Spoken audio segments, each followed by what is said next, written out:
L-Aġenzija Żvediża għall pensjonijiet iddeċidiet li tneħħi l-Falcon Funds mill-pjattaforma tagħha b'effett immedjat. Fond li kienet ikun investigat u li tiegħu l-eks Ministru Nazzjonalista Tonio Fenek huwa direttur. Kien aktar kmieni tul il-jum li one.com.mt żvela esklusivament din l-aħbar, aħbar li dwarha kkummentat ma' One News Sara Rekaberin, il-ġurnalista Żvediża li qed tinvestiga l-każ, stqarret li d-deċiżjoni tal-Aġenzija hi pjuttost storika. Qatt fl-istorja tagħha m'għamlet deċiżjoni simili u dan jirrifletti s-serjetà tal-każ. It is a historical decision because the Swedish Pension Agency, they have a lot of funds in their platform, and this is the first time they terminate the cooperation with the fund like this with immediate effect. They do this because they think that the pension savers' money are in danger. So it's quite serious.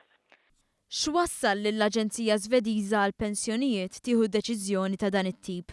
Wara investigazzjoni estensiva, hemm żewġ raġunijiet li waslu biex l-Aġenzija ittemm kull relazzjoni mal-Falcon Funds ta' Tonio Fenek. L-ewwel waħda mill-investigazzjoni rriżulta li filwaqt li kien hemm ksur ċar tal-ftehim stabilit bejn iż-żewġ naħat, l-Aġenzija konkludiet li hemm irregolarità fil-mod li Falcon Funds għamlet l-investiment. One, because they think there are interests of conflict when Falcon Funds is doing its investments. They think that there is a person that is involved in this decision that sits in different chairs. So there is an interest of conflict. It-tieni raġuni mir-rejd fl-uffiċini ta' Consument Craft minn fejn saru telefonati minn persuni mingħajr esperjenza, l-Aġenzija identifikat il-mod irregolari li bih għaddew il-flus għal Falcon Funds. Agency has identified thousands of suspected ID takeovers. The Consument Craft, the cell company Consument Craft, they have logged into the pension savers' pension saving accounts, and have moved their money in an illegal way.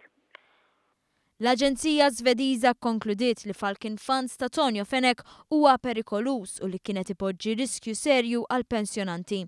Biss Rekaberin spjegat li minn mindu ħarġet l-aħbar ir-reazzjonijiet ma waqfux, mhux biss mingħand pensjonanti jew nies li ħadmu ma' Consument Craft, iżda saħansitra wkoll reazzjonijiet ta' politiċi fil-pajjiż.